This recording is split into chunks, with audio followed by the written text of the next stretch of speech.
Welcome to Torah on the Go. Whether you are on your Peloton or you're taking your dog for a walk or you're driving to work, we want to learn with you. I am so honored and privileged to welcome Cantor Jackie Rafii to this episode. Hi, Rabbi. Thank you so much for having me. Thank you for being here. So, Cantor Rafii and I appear in, a million different venues a week, a billion different venues a week. And although we are not married to each other, we each have a family. People often mistake us because we spend so much time together. I thought we would talk about communication between husband and wife, because as much as Lech Lecha is a story about Abraham's journey, he intuitively takes Sarah. Lech Lecha is a singular command, yet he takes Sarah. And we move out of the Parsha of Noah. Noah ends with Genesis 11 is actually the Tower of Babel. And the Tower of Babel ends with Vayihi kol haaretz sfat echad. It begins by saying the whole world was, all the people in the world had one language, Na'aseh lanu shem, and they had one goal, to make for themselves a name, which I think is actually the exact opposite of the way that partners should communicate. It's not about making for oneself a name. It's about trying to work together for a common goal. It's about working to make the other as their best self. When you read the Abraham and Sarah narrative, how do you hear the two of them speaking with one another?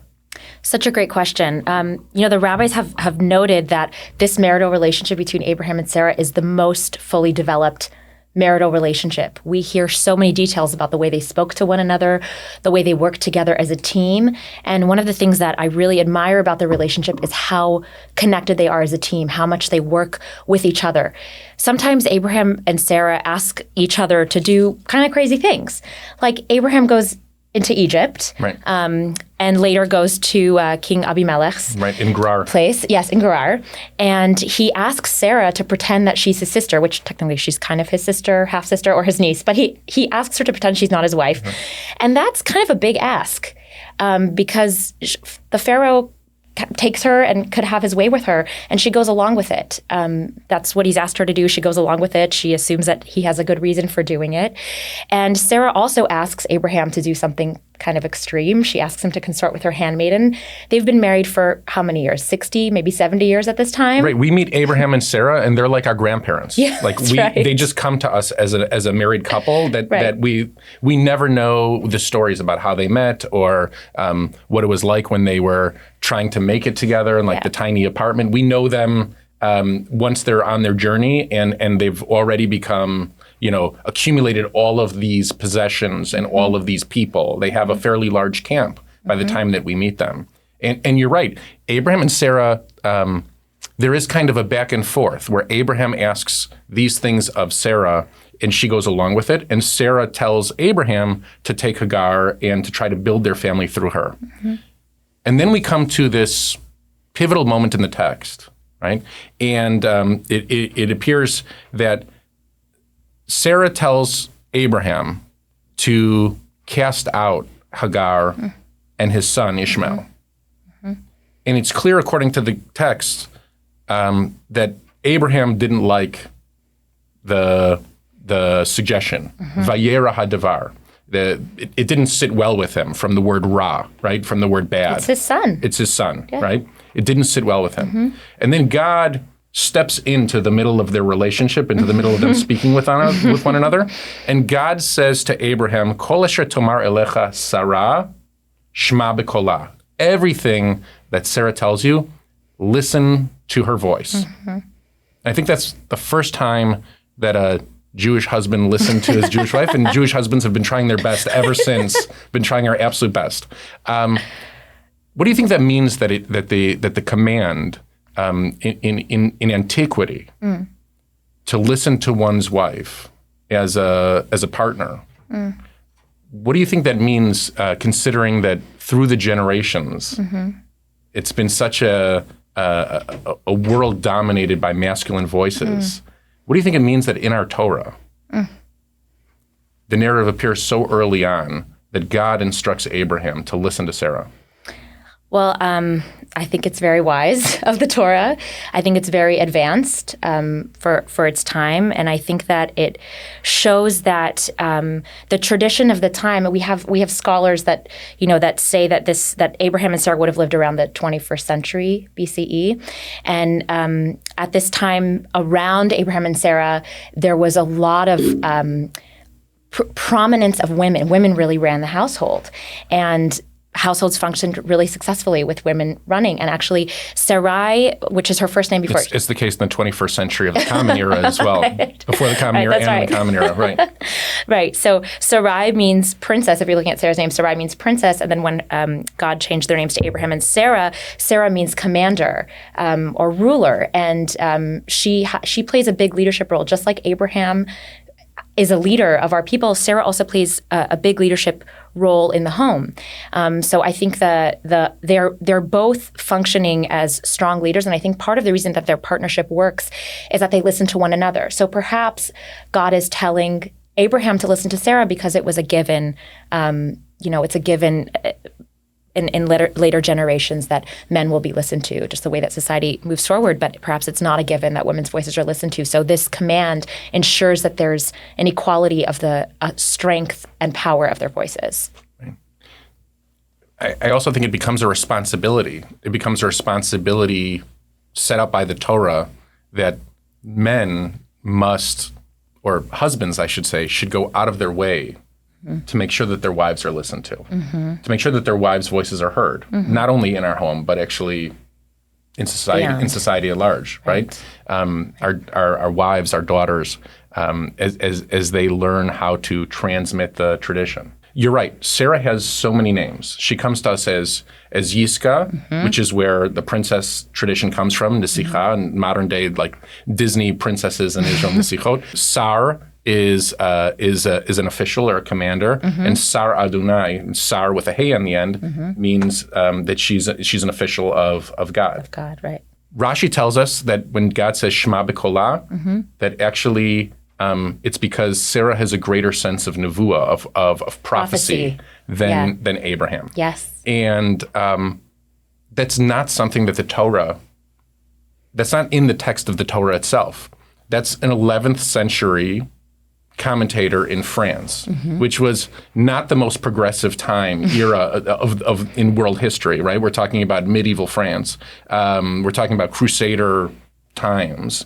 This was not a progressive time for men and women, for our relationship with non-Jews, for all kinds of things. And Rashi comes along and says that Sarah had a greater sense of prophecy. There's so many traditions attributed to her. Lighting the candles on Shabbos are attributed to her. Baking challah is attributed to her. So many different traditions are attributed to her. Why do you think that Sarah carries all of that weight? I think so. Our Talmud also teaches that Sarah was actually one of 7 female prophets. That's right. And then Midrash teaches that all of the matriarchs and patriarchs were prophets. And I love this concept of prophets being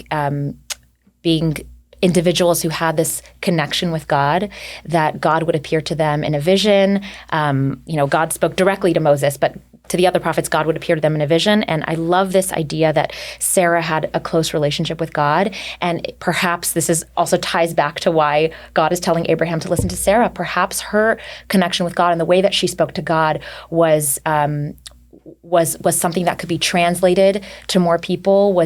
She could speak to God in a way that Abraham couldn't speak to God. So listening to her voice ensured that God's message was heard in all its different dimensions. We hear that, we know that both Abraham and Sarah at different times laughed when they heard that they were going to have a child together. But God only heeds Sarah's laugh. He doesn't really care when Abraham laughs. But when Sarah laughs, he says, "Why are you laughing? Why are you laughing? I said this is going to happen. Why are you laughing?" So again, it just shows that she has somewhat of a special connection with God that I think is explored by the rabbis and celebrated by future generations. So the arc, the big arc of the narrative of Genesis, basically, if you begin with the Tower of Babel and all of this myth of where miscommunication comes from and where we all get mixed up, all of our languages get mixed up, to the arc of Abraham and Sarah, if we read them all the way through their lives, is really an arc that strives for us to communicate more effectively. and to be more coherent as people. And the brilliance of the text is that it would have been easy to pivot from Babel and say, well, here's a society that communicates well. But actually, it all begins at home at the dinner table. It all begins over coffee on a date. It all begins, that's where we learn how to communicate and who's going to be a good partner in our communication skills with our partner. Why do you think we don't use this text as a learning tool more often for young people in terms of how it is people should find a partner, and perhaps even with more mature people who are looking for business partners, who are looking for spouses themselves? How should we use this text to teach it in that light? I think it's an antidote to the way society is going now, where everything's just an echo chamber. You go online, you go on social media, people love to hear the sound of their own voice. And there's not enough emphasis on listening to your partners, whether it's your marital partner, your business partners, your friends, listening to the voices of others, people who come from a different, perspective in life. I think this text is a beautiful way to show that listening to the voice of another can set you up for success. And I think we see two sides of the spectrum within actually the story of Abraham and Sarah, within their relationship. The beginning of Lech Lecha, or Lechi Lach, as Debbie Friedman reinterpreted it, Abraham and Sarah go together, and they go together. So God gives the command to Abraham.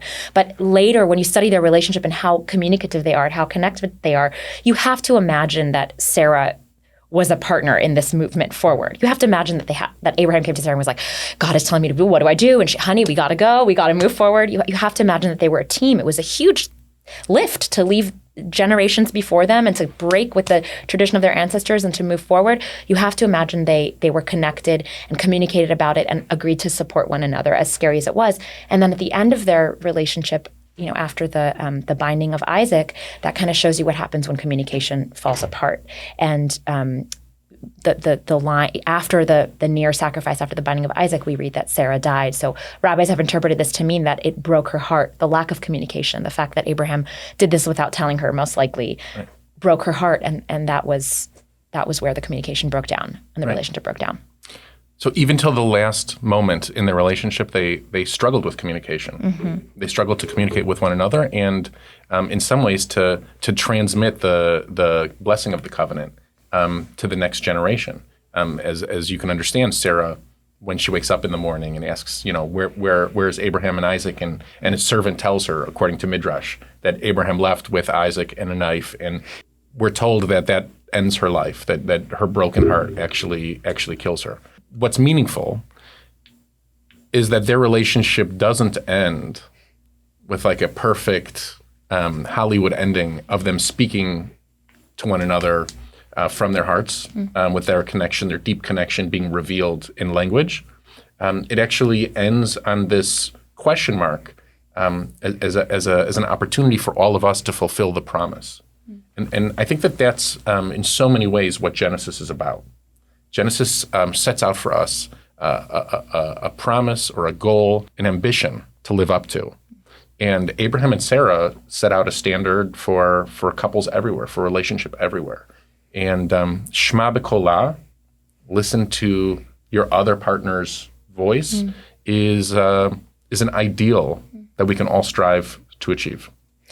One of your previous conversations with Rabbi Feinstein, you were talking about how our ancestors influenced the wedding, the traditions of the Jewish wedding, and speaking about the ideals of what Abraham and Sarah, we just read about Abraham and Sarah opening their tent to these messengers of God that come, and their tent is open on all sides, and that's an ideal that we try to emulate under the chuppah for a couple. The wedding canopy is open on all sides because we want to create this open, warm, welcoming environment. So not only their communication with one another, but the way they communicated with the world is an ideal as well for couples. Right.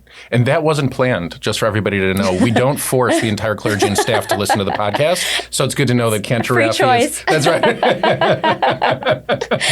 Well, thank you for listening to the podcast and for being a fan. And thank you to everyone who's listened to this episode. We we look forward to hearing from you. So there is a spot on the website. If you'd like to submit a question or feedback, if you'd like to tell us how your experience is listening to Torah on the go, we would love to hear from you. And we love learning with you. So wherever you are right now, I'm glad that you took some moments out of your day to stop and learn Torah with us. And we look forward to learning with you next time. Thanks, Cantor Rafii. Thank you, Rabbi.